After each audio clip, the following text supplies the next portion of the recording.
Thomas Davenport wiped the coal dust from his brow as the carriage rattled along the winding dirt road toward BlackHollow. The late October air carried a bitter chill that seeped through his wool coat. After 15 years away, he had returned to settle his father's estate, a duty he had hoped would never fall to him.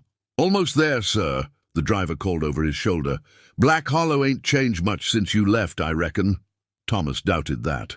Nothing stayed the same, especially not in these Kentucky hills, where poverty and coal had carved desperate furrows into the land and its people. The letter announcing his father's death had arrived 3 weeks ago at his Chicago office, along with news that he was the sole heir to the Davenport estate, a crumbling manor house and funeral parlor that had been in the family for generations. As the carriage crested the hill, BlackHollow spread below them, a cluster of wooden structures huddled around the mouth of the coal mine like hungry children. The Davenport manor stood apart, perched on the eastern ridge, its dark Victorian silhouette stark against the fading daylight. Even from this distance, Thomas could see that the years had not been kind to his childhood home. "Stop here," Thomas said suddenly. The driver pulled the horses to a halt. "Something wrong, sir?" Thomas pointed to a small cemetery adjacent to the manor. "I'd like to pay my respects before settling in." The cemetery was smaller than Thomas remembered, the iron gates rusted and hanging askew. He made his way through uneven rows of headstones until he found his father's fresh grave. Harrison Davenport, 1819–1883, beloved father and undertaker. Thomas felt nothing as he read the inscription. No grief, no relief, only a hollow emptiness that matched the name of this forsaken town. As daylight faded, Thomas noticed something peculiar. Several graves appeared to have been disturbed. Not just his father's, but others as well. The earth was unevenly settled, as if the soil had been recently turned. Strange business with them graves, ain't it? Thomas turned to find an elderly man watching him from the cemetery entrance. His face was deeply lined, his clothes threadbare but clean. "Pardon me? Name's Elijah Reed. I was your pa's assistant at the funeral parlor." The old man approached slowly. "Been waiting for you to arrive, Mr. Davenport. There's matters needs discussing." "What matters would those be, Mr. Reed? And what happened to these graves?" Elijah's gaze darted nervously around the cemetery. "Not here," he whispered. "Come to the parlor tomorrow, 10 o'clock. Some things can't be discussed in the open air." Before Thomas could press further, Elijah shuffled away, disappearing into the gathering darkness. Thomas turned back toward the graves, a chill running down his spine that had nothing to do with the autumn air. Something was deeply wrong in BlackHollow, and he suspected it had to do with more than just disturbed graves.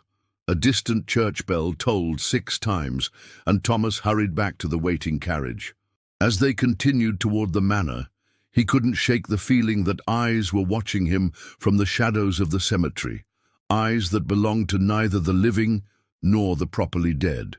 The Davenport funeral parlor occupied the entire east wing of the manor house, a business that had sustained the family for 4 generations.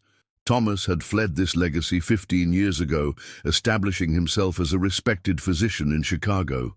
Now, standing in his father's embalming room at precisely 10 o'clock the following morning, the familiar chemical smells brought unwanted memories flooding back. "Your father was found right there," Elijah said, pointing to a spot beside the embalming table. "Dr. Hawkins said it was his heart, but—" The old man's voice trailed off. "But what, Mr. Reed?" Thomas prompted. "Your father wasn't sick, Mr. Davenport, strong as an ox till the day he died." Elijah lowered his voice. "And he wasn't the first to go sudden-like. Sheriff Caldwell, Mayor Thompson's wife, the school teacher, all dead within the last 6 months, all prepared by your father." Thomas frowned. "That's unfortunate, but not necessarily suspicious. People die. It ain't the dying that's strange, sir. It's what comes after." Elijah's hands trembled as he pulled a leather-bound journal from his pocket. "Your father kept records of everything. Started noticing patterns after the sheriff's burial. Things that ain't natural. Thomas took the journal. His medical curiosity piqued despite his skepticism. The neat handwriting was unmistakably his father's, detailing not just the standard information about each deceased person, but observations made after burial. October 3rd, 1883. Sheriff Caldwell interred at sunset. Earth disturbed by morning. Coffin found empty. No signs of digging tools. No footprints. Similar entries followed for 5 other recent burials. Each time, the same pattern. Coffin empty by morning. No evidence of how the body was removed. "This is preposterous," Thomas said, closing the journal. "Grave robbers, obviously. The medical school in Louisville would pay for fresh cadavers. With all due respect, sir, grave robbers don't leave empty coffins without disturbing the earth above. They don't take bodies without leaving a trace, and they sure don't target only bodies from this parlor." Thomas paced the room, his scientific mind refusing to entertain Elijah's implications. "What exactly are you suggesting, Mr. Reed?" "Your father believed something was claiming them, something that followed the Davenport family to these hills generations ago." Elijah pointed to a hidden door behind a heavy curtain. "He kept his research in there, things he learned from your grandfather and his father before him." Thomas approached the concealed door, a vague memory stirring. As a child, he had been forbidden from entering this room. The lock yielded to a key from his father's ring, revealing a small study filled with books, maps, and glass specimen jars containing what appeared to be soil samples from different grave sites. On the central desk lay an open ledger, his father's final entry dated the day of his death. "I am certain now. It is as my father warned. The hunger has returned. God forgive me, but I fear what I have inherited will be the death of us all." Thomas must be warned. Thomas closed the ledger, a chill settling in his bones. "You believe this nonsense?" "I believe what I've seen, Mr. Davenport, and what I've seen ain't natural." Elijah moved toward the door. "Your father was trying to end it. That's why he sent for you. The answer's in the family Bible. The real one, not that King James on the mantle. Find it." As Elijah departed, Thomas remained in the hidden study, surrounded by his father's macabre research. Despite his medical training and rational mind, an unsettling thought took root. What if the old undertaker's assistant was right? The door to the study creaked on its hinges, swinging slowly closed of its own accord. Thomas lunged to catch it, but too late. It shut with a decisive click, the lock turning without a hand to guide it. He was trapped in the room with his father's secrets and the growing certainty that something in BlackHollow wanted him to discover the truth. Thomas spent hours in the locked study, poring over his father's research. The family Bible Elijah mentioned was nowhere to be found, but he discovered journals dating back to his great-grandfather, who had established the Davenport funeral parlor in 1813. The entries revealed a disturbing pattern that had repeated every few decades, a series of unexplained deaths followed by empty coffins. When the study door suddenly unlocked itself near midnight, Thomas emerged with more questions than answers. Sleep eluded him as he wandered the manor, eventually finding himself in his father's bedroom. There, tucked between the mattress and bed frame, he discovered a small leather-bound volume, not a Bible, but a diary written in his father's hand. The final entries detailed Harrison Davenport's investigation into the BlackHollow mine, where a devastating collapse in 1843 had killed 27 miners. According to local legend, only 26 bodies had been recovered. The missing miner, Samuel Blackwood, had reportedly cursed the Davenport family just before the collapse, blaming them for providing substandard coffins to poor families while charging exorbitant prices.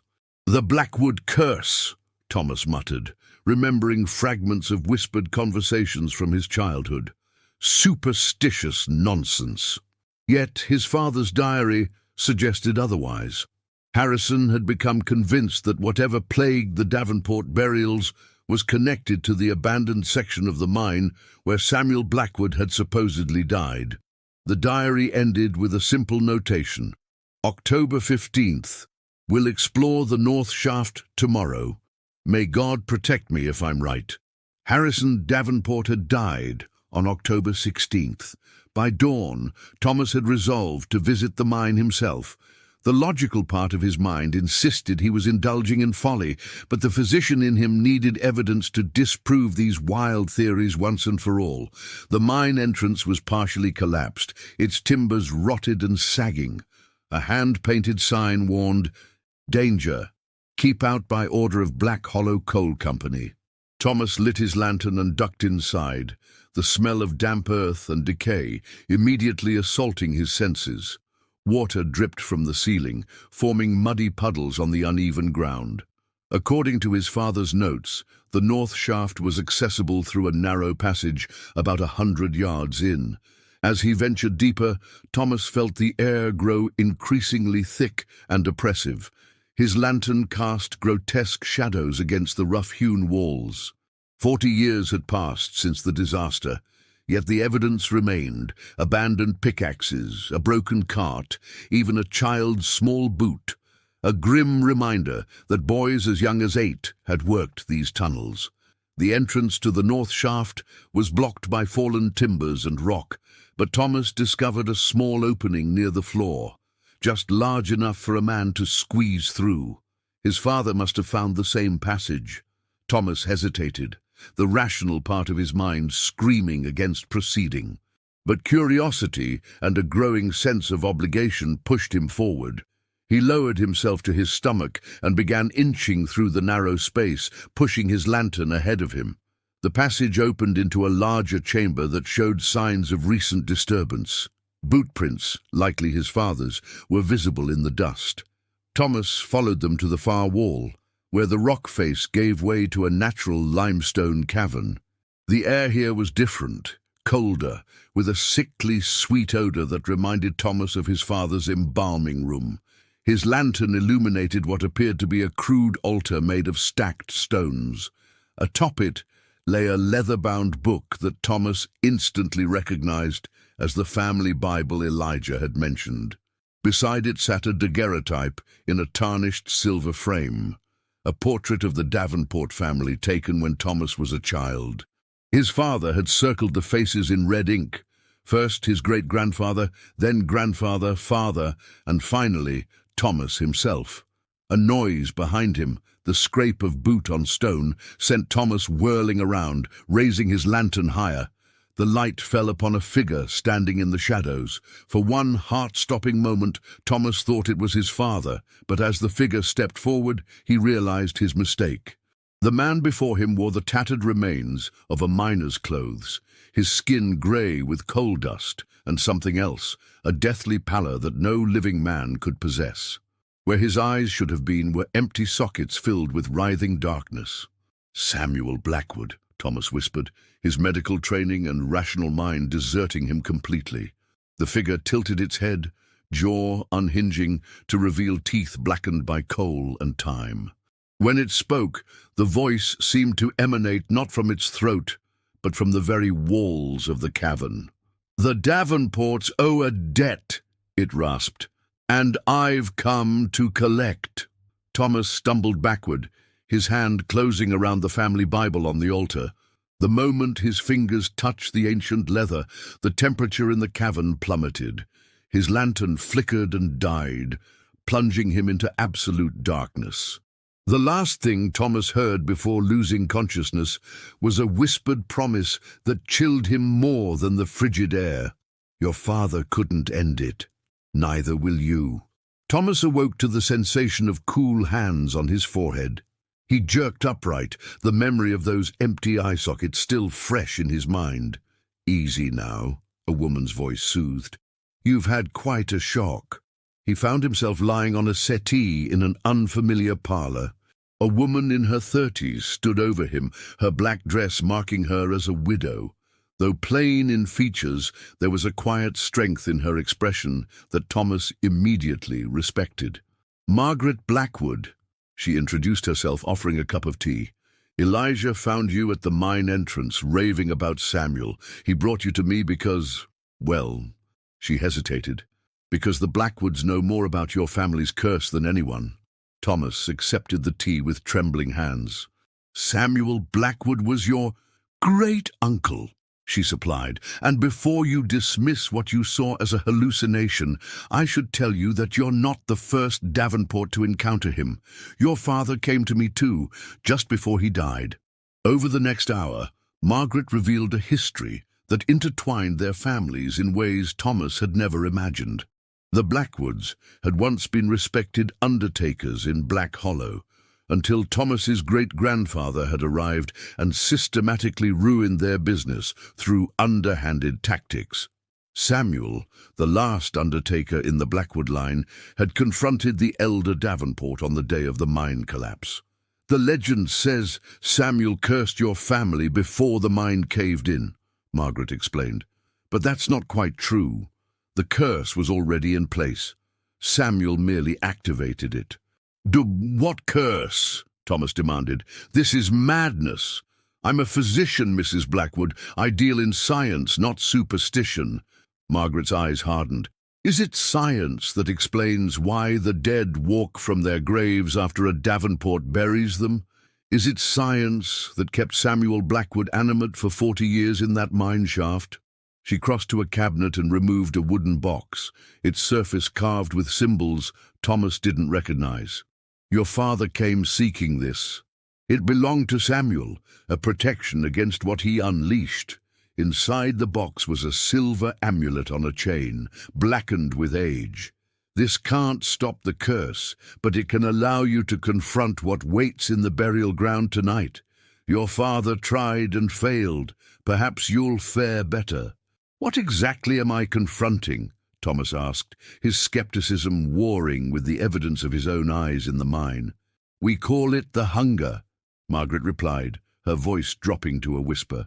An ancient thing that followed the original Davenports from the old country. It feeds on the recently deceased, but only those prepared by Davenport hands.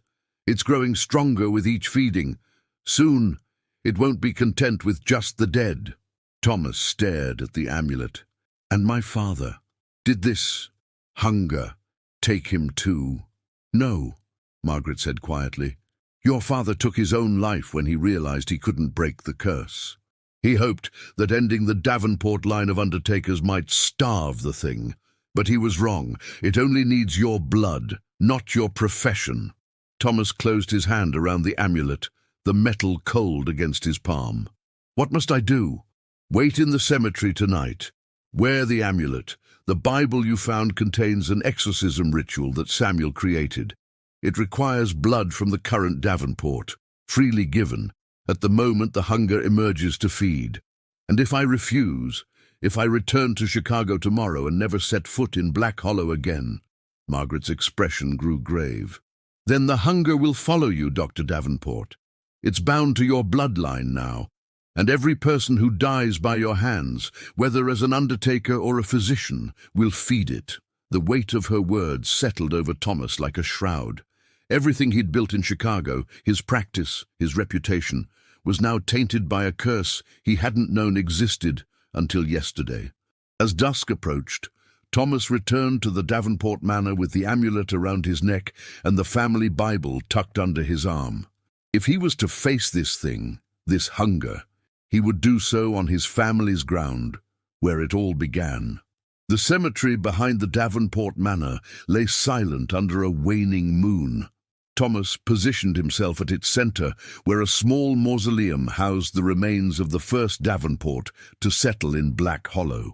The family Bible lay open before him on a flat tombstone, its yellowed pages illuminated by a single lantern. The ritual described was deceptively simple. At midnight, he would offer his blood at the mausoleum door while reciting the Latin incantation Samuel Blackwood had transcribed. According to Margaret, this would force the hunger to manifest physically rather than working through the recently deceased. Only then could it potentially be destroyed. As the church bell in town struck 11, Thomas became aware of movement in the cemetery. At first, he thought it might be Elijah or Margaret coming to assist him, but the shuffling gait and awkward posture revealed a more disturbing visitor. A woman emerged from behind a nearby headstone, her burial clothes still fresh, her face bearing the artificial serenity of his father's embalming work. Thomas recognized her as Sarah Jenkins, the milliner's wife, buried just 3 days ago. "Mrs. Jenkins," he said softly, fighting to keep his voice steady, "you should be at rest." The woman's head tilted at an unnatural angle, her eyes flat and vacant. "The hunger wakes us," she replied, her voice carrying an echo that seemed to originate from somewhere deep within the earth. "It pulls us from the ground before the dirt has settled. It uses us." More figures appeared from the shadows, 5, then 10, then more than Thomas could count. All recently buried, all prepared by his father's hands. They moved with jerky, puppet-like motions, forming a circle around Thomas and the mausoleum. "What does it want?" Thomas demanded, clutching the amulet Margaret had given him. "What all hungry things want," replied Sarah Jenkins, her jaw working stiffly. "To consume, to grow stronger. First the dead, then the dying, eventually all of BlackHollow." Thomas checked his pocket watch. 11:30. The ritual couldn't begin until midnight precisely. He would have to keep the walking dead at bay until then. "My father," Thomas said suddenly. "Is he among you?" The gathered corpses parted, revealing a figure that Thomas immediately recognized, despite the grave dirt clinging to his burial suit. Harrison Davenport approached the circle's edge, his movements more fluid than the others, his eyes holding a spark of recognition that theirs lacked. "I'm sorry, son," Harrison said, his voice carrying the same hollow echo. "I thought ending my life would break the chain, but it only fed the hunger further. You must succeed where I failed." "How?" Thomas demanded. "What is this thing? Where did it come from?"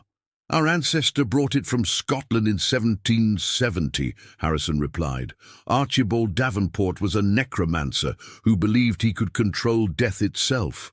The entity he summoned latched onto our bloodline, growing stronger with each generation. It's sustained by those we prepare for burial. It keeps a piece of their life force before they can fully pass on." The animated corpse of Harrison Davenport staggered closer, fighting against whatever force controlled him. "The ritual will work, but there's a price, Thomas. Samuel Blackwood discovered it too late. The hunger can be bound again, but only if a Davenport takes its place as guardian, trapped between life and death, like Samuel has been all these years." Thomas felt his blood run cold. That's why Samuel remained in the mine. He wasn't a victim of the collapse. He chose to stay and contain the entity. "Yes," Harrison's corpse confirmed, "and now he's failing. The hunger is breaking free, using our family's skills to build its strength. If it succeeds—" He didn't need to finish the thought. The church bell began to toll midnight. Thomas uncorked the small vial he had prepared, slicing his palm with a scalpel and letting the blood drip onto the mausoleum's threshold. The assembled dead grew agitated, swaying and moaning as if in pain. Thomas began to recite the Latin phrases from the Bible, his physician's voice steady despite the horror surrounding him. With each word the air grew thicker, charged with an energy that made the hairs on his arms stand on end. On the final phrase, the ground beneath the mausoleum cracked. A foul vapor seeped through the fissure, coalescing into a writhing mass of darkness, shot through with veins of sickly green light. The hunger had no definite shape. It flowed like smoke, but moved with purpose, reaching tendrils toward Thomas as if tasting the air. The animated corpses dropped to the ground like puppets with cut strings, the force controlling them now fully manifested. Thomas continued the ritual, his blood forming a barrier that the darkness could not cross. The entity roared in frustration, a sound felt rather than heard, vibrating through the headstones and shaking the very ground. From the mass of darkness, a face briefly formed, not human, but something that mimicked humanity through countless observations of death. Its eyes fixed on Thomas with ancient malevolence. "Davenport," it hissed, the words slithering through the air.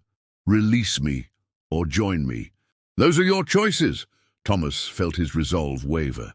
The ritual required a Davenport to take Samuel Blackwood's place as guardian, to exist in a twilight state, neither living nor dead, for however long it took for the curse to be broken permanently. Behind the entity, Thomas saw his father's corpse struggling to its feet, a determined expression on its decaying face. Before Thomas could react, Harrison lunged forward into the mass of darkness, arms outstretched as if to embrace it. "Father, no!" Thomas cried, but it was too late. The darkness enveloped Harrison's form, whirling like a cyclone as it was drawn into the corpse. Harrison's body convulsed, his back arching impossibly as the entity fought its way inside him. When he straightened, his eyes glowed with the same sickly green light that had threaded through the darkness.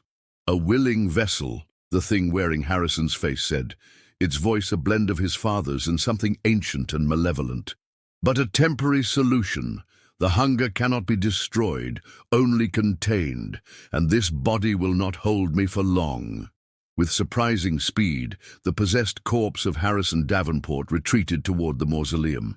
At the threshold, it paused, turning back to Thomas with a twisted smile. "We will meet again, son of Davenport. Perhaps not in your lifetime, but eventually. The hunger is patient." The mausoleum door slammed shut with a finality that echoed through the cemetery. The Latin inscription Thomas had recited appeared suddenly on the door, burning with an ethereal light before fading into the stone, sealing the entity inside with his father's remains. All around him, the corpses that had risen lay still once more, finally at peace. The night air cleared, the oppressive weight lifting from the cemetery grounds. Thomas sank to his knees, exhausted and shaken, but certain that the immediate danger had passed. He didn't know how long the binding would hold. Days, years, generations. It was impossible to tell, but he knew with certainty that his father had bought him time to research, to prepare, to perhaps find a permanent solution that Samuel Blackwood had been unable to discover. As dawn broke over BlackHollow, Thomas Davenport made two solemn vows. He would never practice as an undertaker, breaking that link in the chain, and he would devote his remaining days to finding a way to end the Davenport curse once and for all. A week passed since that night in the cemetery. Thomas had arranged for a local carpenter to seal the mausoleum with iron bands, adding an extra layer of protection to the supernatural binding.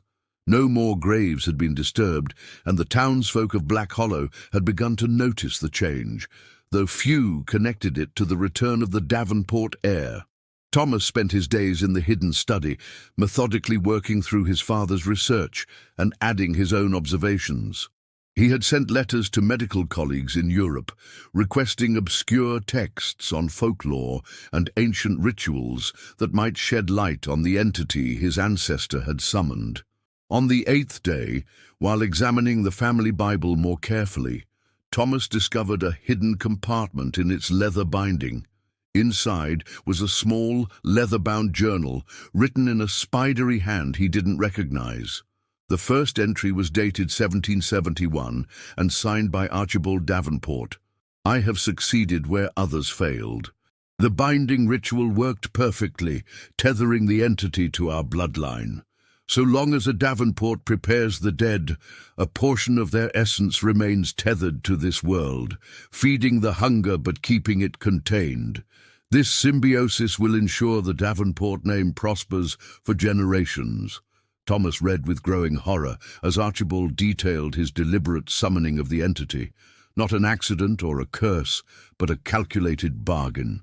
In exchange for feeding the hunger with a portion of each soul that passed through Davenport hands, the family would prosper. Their competitors would fail, their reputation would grow, and they would never want for business. The final pages revealed an even more disturbing truth. Archibald had not merely been a necromancer dabbling in forces beyond his understanding. He had been trying to achieve immortality. The entity, which he called the Ancient One, had promised him eternal life once it had consumed enough souls to grant such a boon. But something had gone wrong. The Ancient One had grown stronger than Archibald anticipated, requiring more souls, more frequently. The once prosperous undertaker had fled Scotland when villagers began to notice that bodies prepared by Davenport hands never seemed to rest easy in their graves. The journal ended with a warning. "To my descendants, I have made a terrible error. The ancient one cannot be banished, only contained. The ritual I devised ensures it will remain bound to our bloodline, but at a cost. Should a Davenport ever cease to prepare the dead, the entity will seek sustenance elsewhere, from the living. This burden is my legacy to you. May God forgive me." Thomas closed the journal, his mind racing. His ancestor hadn't just cursed the family, he had created a monstrous obligation.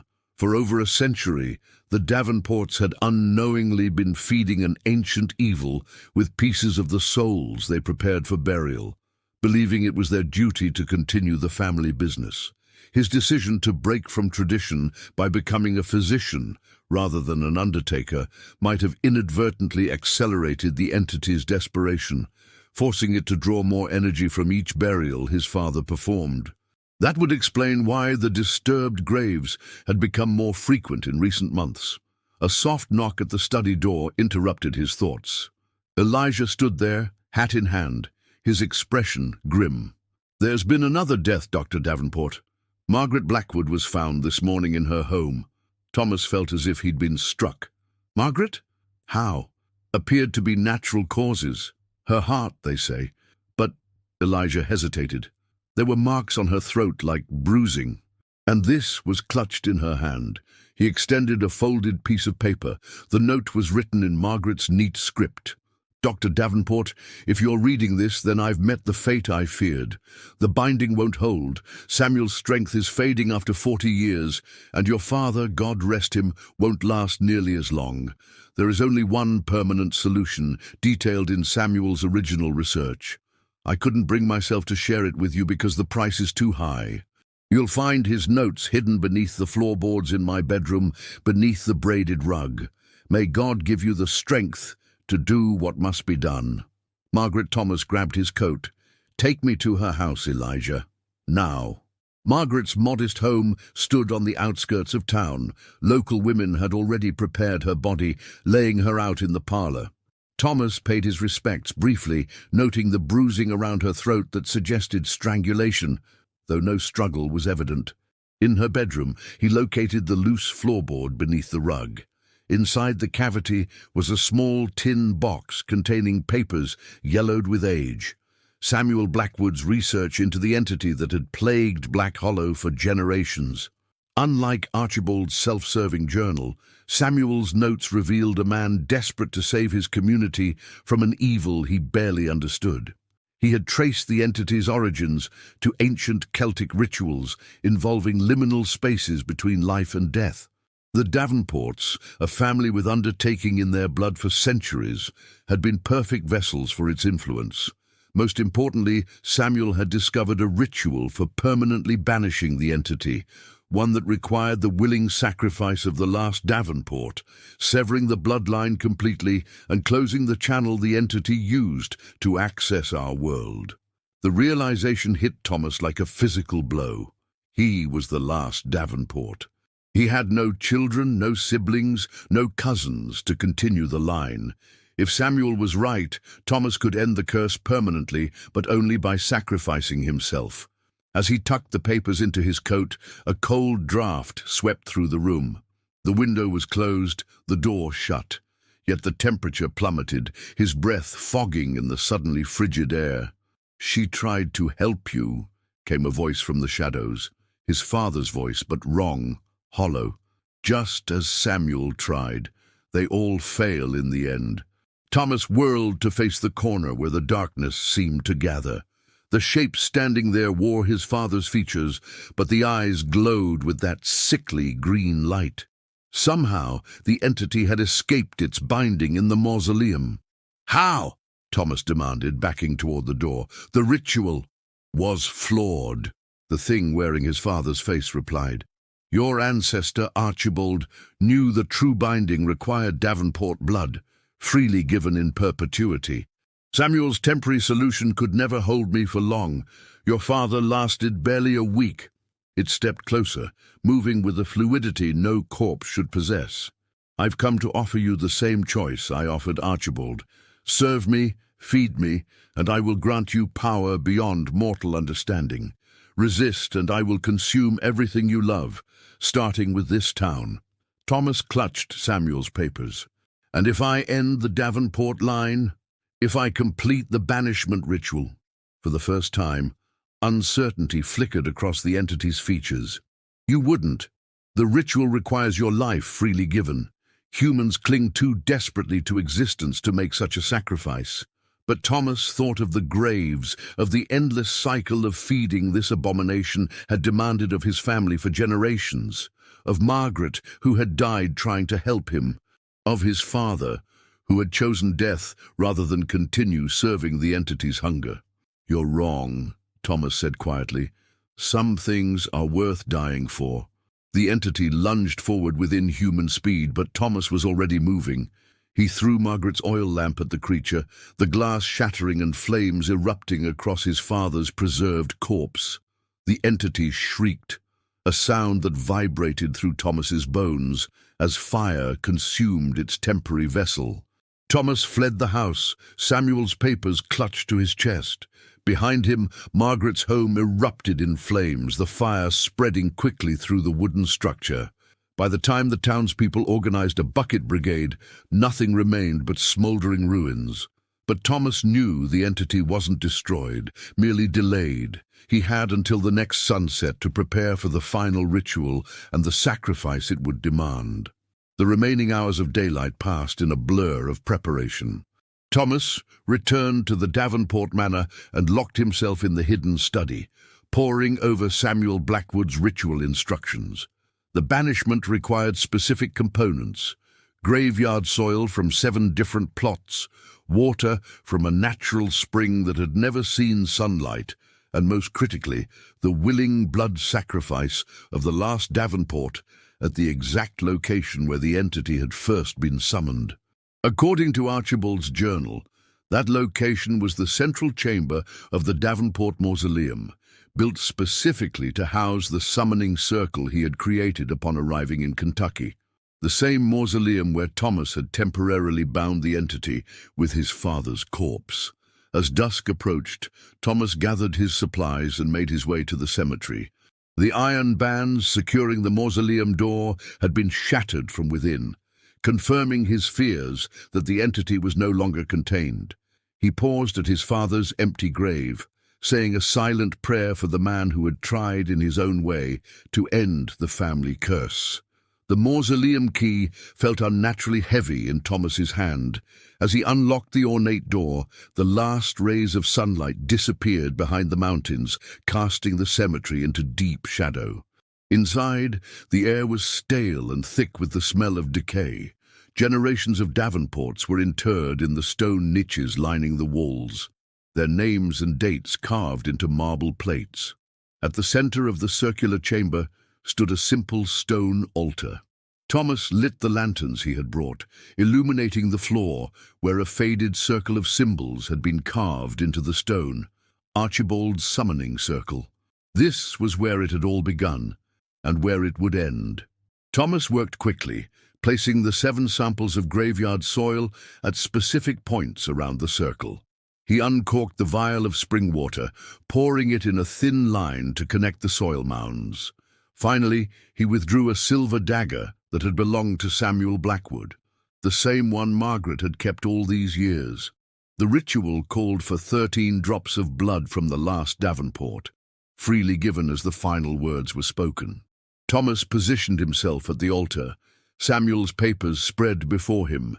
He had memorized the Latin phrases, understanding that once the ritual began, there would be no stopping until the final sacrifice was made. As Thomas spoke the first words, the temperature in the mausoleum dropped dramatically. Frost formed on the stone walls, spreading like delicate spiderwebs across the marble surfaces. The lantern flames sputtered and turned an unnatural blue, casting eerie shadows that seemed to move independently of their sources. "You would sacrifice yourself to destroy me."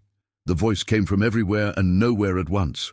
After generations of Davenports who chose power over principle, the darkness in the corners of the mausoleum began to coalesce, flowing like liquid shadow toward the center of the room. It pooled at the edge of the summoning circle, testing its boundaries, but unable to cross where Thomas had laid the ritual components.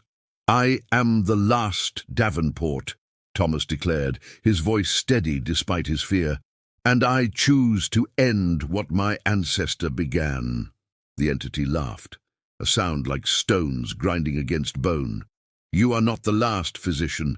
Your bloodline continues, unknown to you."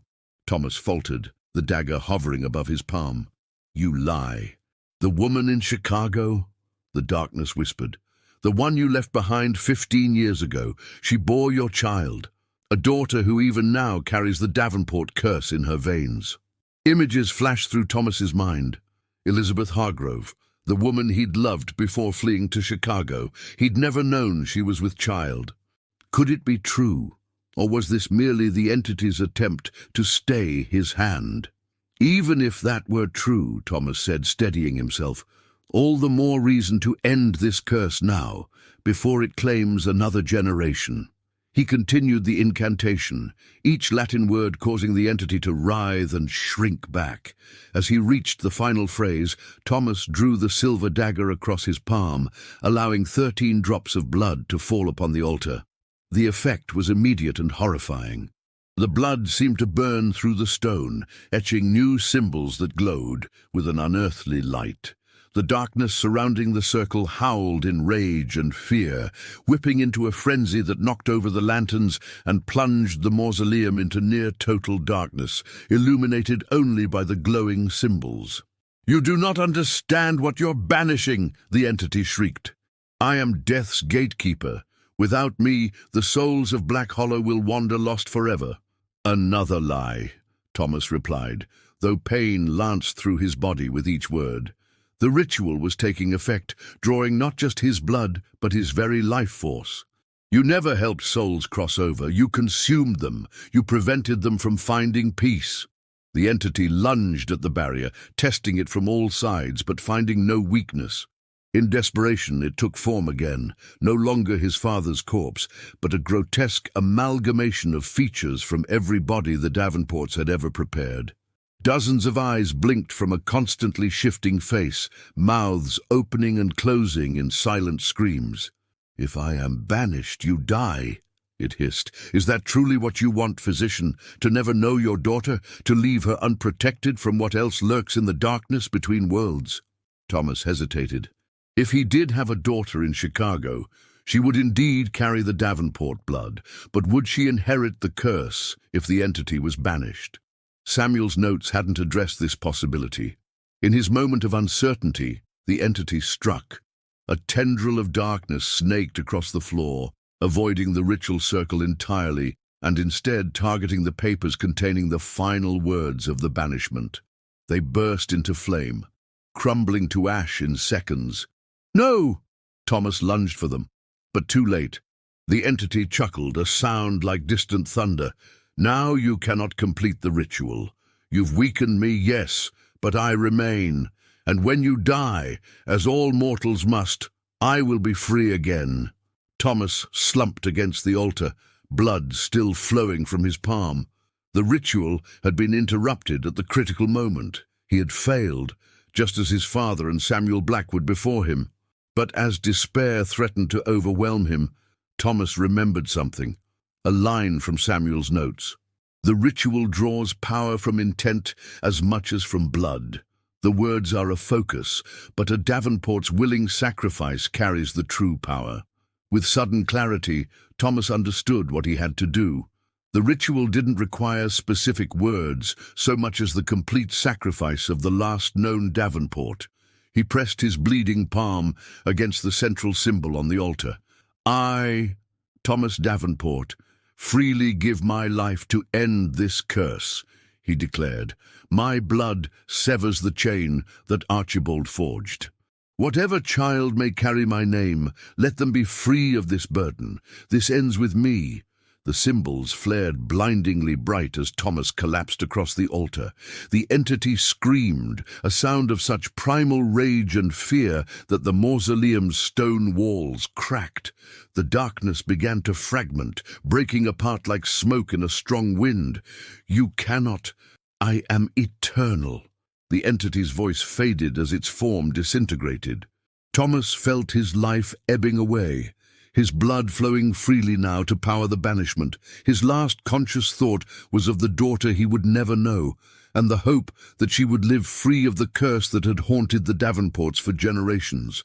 As darkness claimed him, he thought he saw figures gathering around him, his father standing tall and whole again, Samuel Blackwood nodding in solemn approval, Margaret, her face peaceful at last. They had all fought the entity in their way, and now together they had won. The light from the symbols faded, leaving the mausoleum in darkness once more. Outside, the citizens of BlackHollow would later report seeing a strange aurora dancing above the cemetery before disappearing into the night sky. They would speak of it for generations, never knowing it marked the end of a curse that had shadowed their town since its founding. And in Chicago, a 14-year-old girl named Catherine Hargrove woke from a vivid dream of her unknown father, feeling somehow lighter, as if a weight she hadn't known she carried had suddenly been lifted from her shoulders. BlackHollow, 1898, 15 years later. Catherine Davenport, formerly Hargrove, stepped off the train into the dusty Kentucky afternoon. At 29, she carried herself with the confidence of a woman who had faced the world alone and survived. Her mother had finally revealed the identity of her father on her deathbed 5 years ago, along with a packet of letters from Thomas Davenport that had arrived after his mysterious death. Those letters had led her here, to this remote coal town where her father had died, under circumstances that the locals still whispered about. As a journalist for the Chicago Tribune, Catherine had convinced her editor that a story about the declining Appalachian coal industry would be worth pursuing. Her personal quest remained her own secret. "Miss Davenport?" An elderly man approached, hat in hand. "Elijah Reed. I knew your father." Catherine studied him. "You're the one who wrote to me." Elijah nodded. "When I heard a Davenport was coming to town, I had to meet you. There are things you should know, things about your family." "That's why I'm here, Mr. Reed." They walked through BlackHollow, a town clearly in decline. The coal mine had closed 3 years earlier, and half the businesses on the main street were boarded up. Catherine noted the details with a journalist's eye, but her attention remained focused on Elijah's revelations about her father's last days. "He died saving this town, though most folks don't know it," Elijah explained as they approached the Davenport manor, now fallen into disrepair. After that night in the mausoleum, the disturbances stopped. No more empty coffins. No more restless dead. Catherine had initially dismissed Elijah's first letter as the ramblings of a superstitious old man, but her mother had confirmed Thomas had written of strange events in BlackHollow, events he'd planned to investigate, but never explained fully. "You expect me to believe my father sacrificed himself to banish some sort of entity?" Catherine asked, skepticism evident in her tone. "I expect you to keep an open mind," Elijah replied, "especially given what started happening again." Catherine stopped walking. "What do you mean, again?" 3 months ago, a body went missing from the new undertaker's establishment, then another last month, just like before. A chill ran down Catherine's spine, despite the warm afternoon. "And you think this has something to do with me? With the Davenport name?" Elijah's expression was grave. "Your father's sacrifice should have ended it permanently. That's what troubles me. Unless what? Unless he wasn't truly the last Davenport." Catherine felt a weight settle in her chest. She had taken her father's name after learning of her parentage, a gesture of connection to a man she'd never known. Could that simple act have somehow reawakened what Thomas had died to destroy? Elijah led her to the cemetery behind the manor, where the Davenport mausoleum stood sealed with new iron bands. "No one's been inside since that night. Folks say they hear whispers sometimes coming from within. They cross themselves and hurry past. Catherine approached the mausoleum, drawn by a feeling she couldn't articulate. Placing her hand against the cold stone, she was startled by a jolt of energy that seemed to pass through her palm and up her arm. "It knows you're here," Elijah whispered. "Davenport blood calls to it." "This is absurd," Catherine said, but without conviction. Something about this place resonated with her in ways she couldn't explain. The dreams she'd had since childhood, dreams of shadowy figures calling her name, of coffins opening from within, suddenly seemed less like imagination and more like memory, or warning. "Your father left something for you," Elijah said, producing an ancient key from his pocket. "This opens his study in the manor. Everything he learned is there, preserved just as he left it. He made me swear to keep it sealed until another Davenport came to claim it." Catherine took the key, its metal warm against her skin despite the cool air. "And if I walk away, if I return to Chicago and forget this place, then I fear what sleeps beneath BlackHollow will wake fully, hungry, after 15 years of starvation." Elijah's voice quavered. "Your father believed the entity could be banished permanently, but he never finished translating all of Archibald's journals. Perhaps there's something he missed, something that explains why the disturbances have begun again." As dusk fell over the cemetery, Catherine made her decision. She was a Davenport by blood, if not by upbringing. Whatever curse or obligation that entailed, she couldn't simply ignore it. People were suffering. People her father had died trying to protect. "Show me the study," she said firmly. "I need to know everything." Catherine spent 3 days in her father's study, absorbing 15 years of dust and generations of dark knowledge. The journals of Archibald, Harrison, and Thomas Davenport painted a disturbing picture of her family's legacy, a pact with an ancient entity, a curse passed down through blood, and the desperate attempts to break it. What troubled her most was the entity's apparent resurgence despite her father's sacrifice. According to every source, Thomas's ritual should have permanently banished the Ancient One, yet the missing bodies and disturbed graves suggested otherwise. On the 4th day, Catherine found something her father had overlooked, a hidden notation in Archibald's journal written in a code that had taken her most of the night to decipher. The final component of a truly permanent banishment wasn't just the blood sacrifice of the last Davenport, but the surrender of the Davenport name itself. The bloodline and the name had to end together. "He couldn't have known about me," Catherine murmured, understanding dawning. By taking her father's name after his death, she had inadvertently provided the entity with a tether back to this world. The Davenport name lived on, and with it the Ancient One's claim. A knock at the study door startled her. Elijah entered, his expression grim. "Another one gone missing. The miller's son buried yesterday." Catherine closed the journal. "I know why the entity has returned, Elijah, and I know what must be done." She explained her discovery, watching the old man's face fall as he understood the implications. "So you must," he began. "No," Catherine interrupted. "Not death. The ritual requires the end of the Davenport name, not necessarily my life. I can renounce the name, return to Hargrove, and perform a modified version of the binding ritual. It won't destroy the entity completely, but it will force it back into dormancy for another generation at least." "And then what? When it wakes again?" Catherine had considered this. "I'll ensure my children, if I have any, never take the Davenport name. I'll burn the journals, destroy all records. The name will die with me." Elijah nodded slowly. "When?" "Tonight. The new moon is the optimal time for the binding, according to Archibald's notes." Catherine gathered the necessary pages. "I'll need your help preparing the ritual components." As night fell, Catherine stood before the Davenport mausoleum, the iron bands removed to allow her entry. She wore her mother's maiden name like armor now, Catherine Hargrove once more, the Davenport legacy formally renounced before witnesses earlier that day. The binding ritual was simpler than the banishment her father had attempted, but no less dangerous. If the entity recognized her blood despite the name change, it might still claim her as it had nearly claimed Thomas. Inside the mausoleum, Catherine saw immediately that the central altar still bore the stain of her father's blood.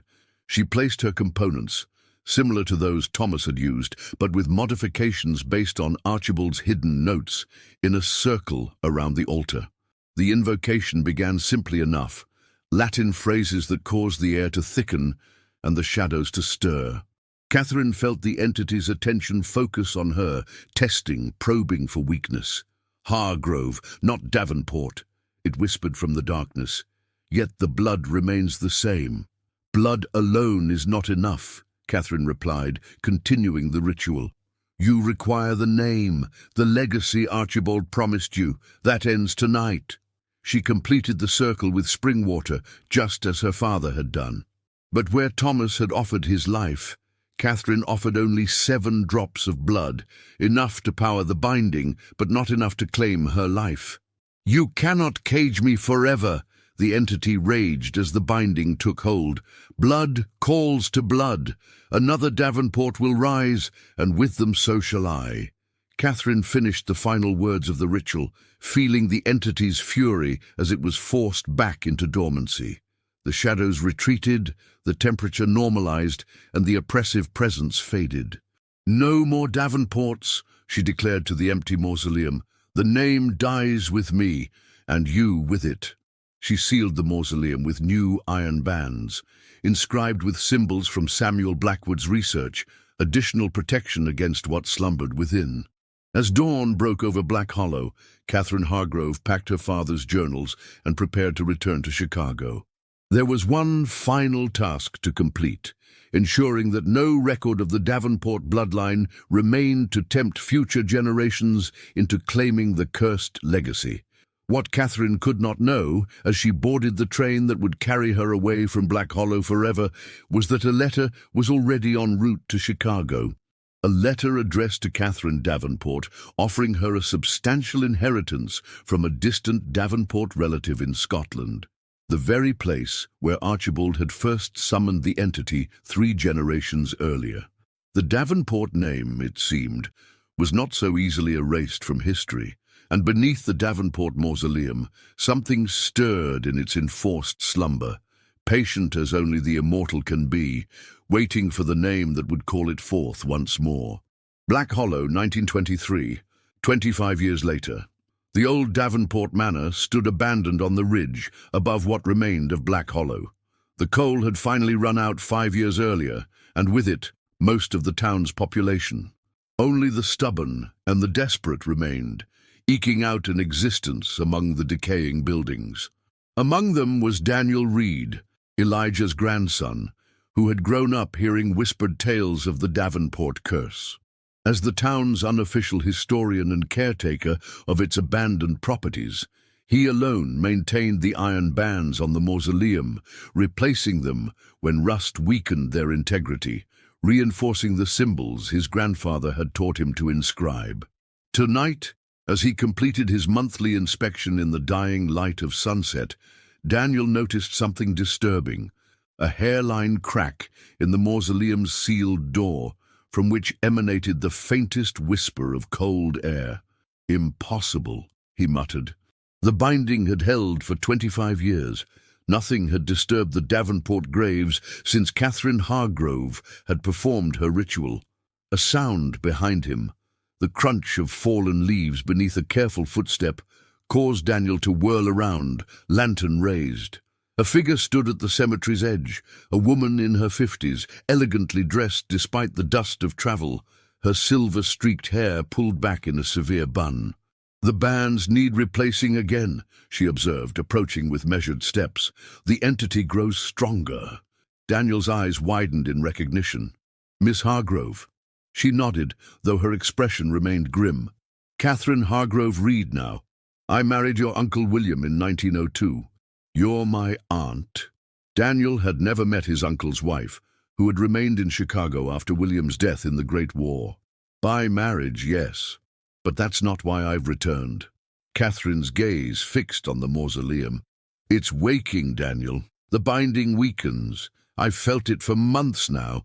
Dreams of coffins opening from within, of shadows with hungry eyes. When I received your grandfather's letter about the disturbances beginning again, I knew I had to return." Daniel shivered. 3 graves had been found disturbed in the past month, the first such incidents since before he was born. The binding was supposed to be permanent, as long as no one claimed the Davenport name. And yet something has changed. Catherine approached the mausoleum, running her fingers over the crack in the door. "Has anyone entered this place? Disturbed the seals?" "No one would dare. Folks around here still cross themselves when they pass the cemetery." Daniel hesitated. "But there was a man asking questions last month, a historian from Boston, researching Appalachian burial customs.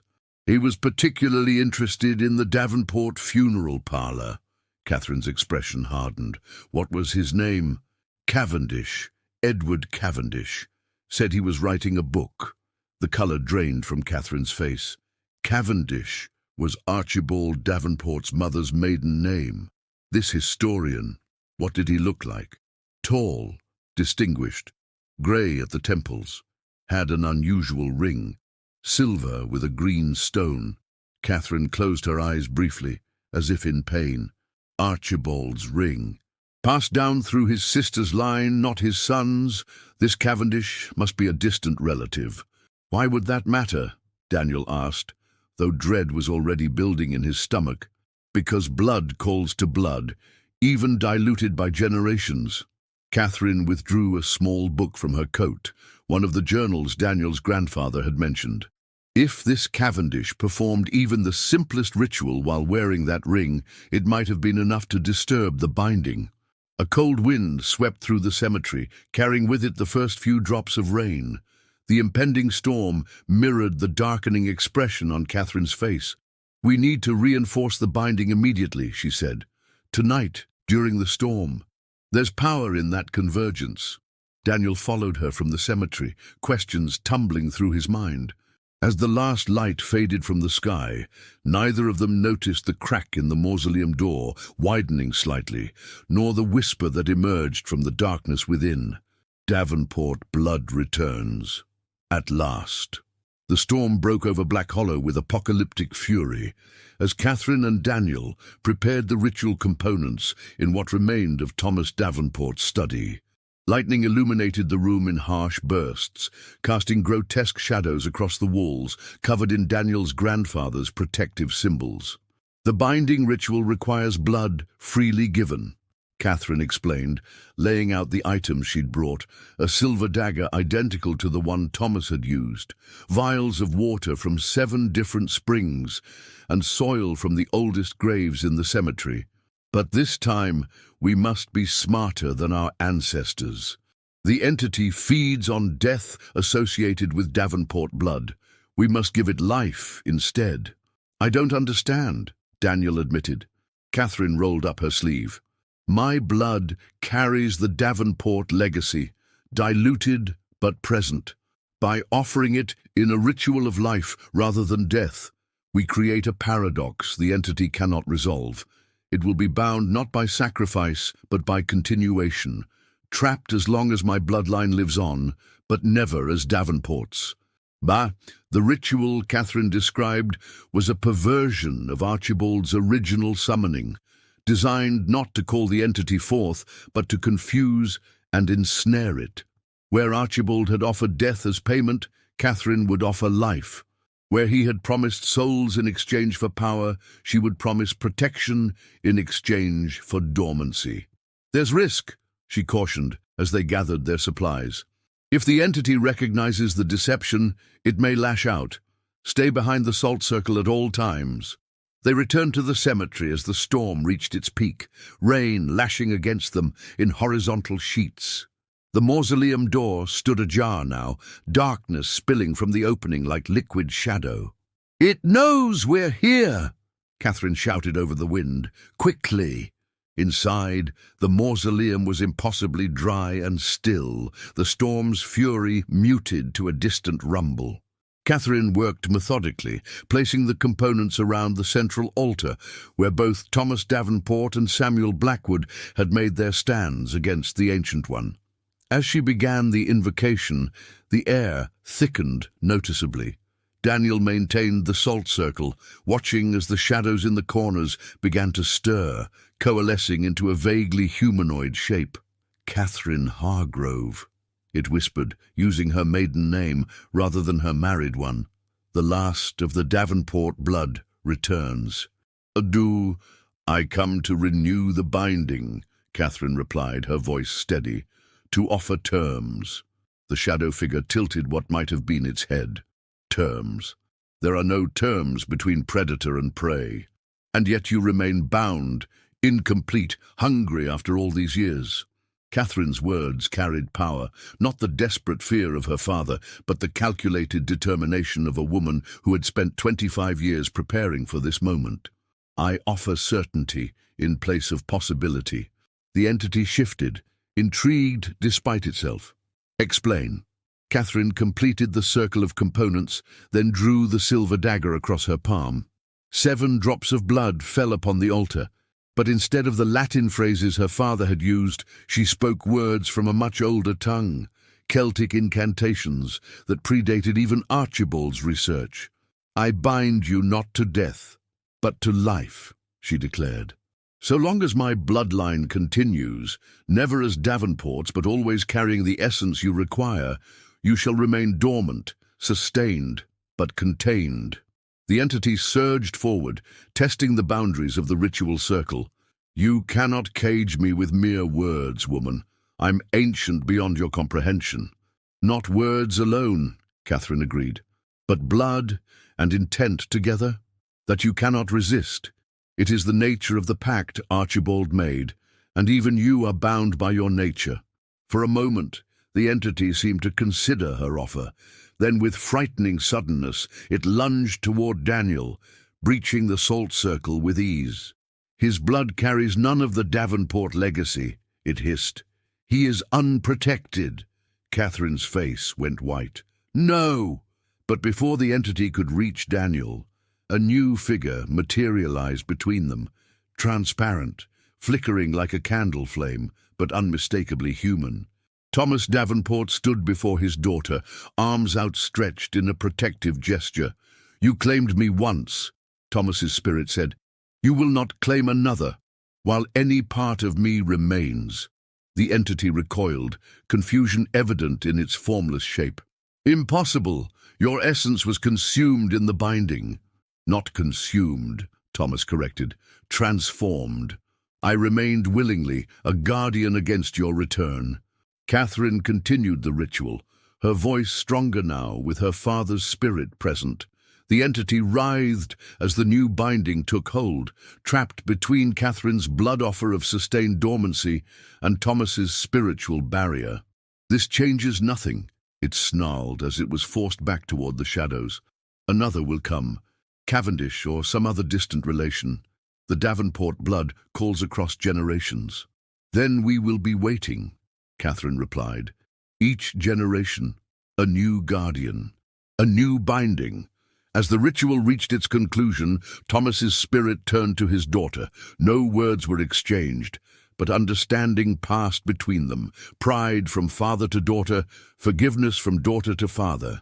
Then Thomas faded, his purpose fulfilled, his sacrifice honored. The entity retreated to the darkness beneath the altar, bound once more, but not destroyed. Catherine sealed the mausoleum with new protections, symbols of life and continuation, rather than mere barriers of iron. "It will hold," she told Daniel, as they emerged into the storm-washed night. The rain now a gentle patter rather than a furious assault. But not forever. Nothing holds forever.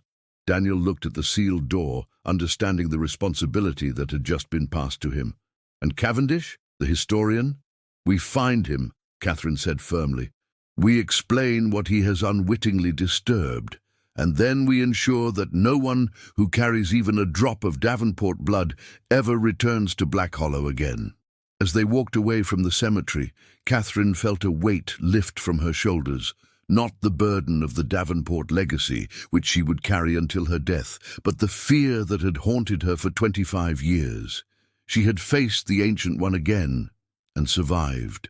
More importantly, she had seen her father one last time, confirming what she had always hoped, that his sacrifice had not been in vain, that some essential part of him had remained to protect future generations.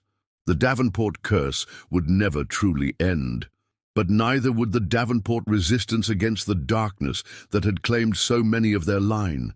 It was a legacy of both burden and strength, a shadow and a shield, passed down through blood but transcending the name itself.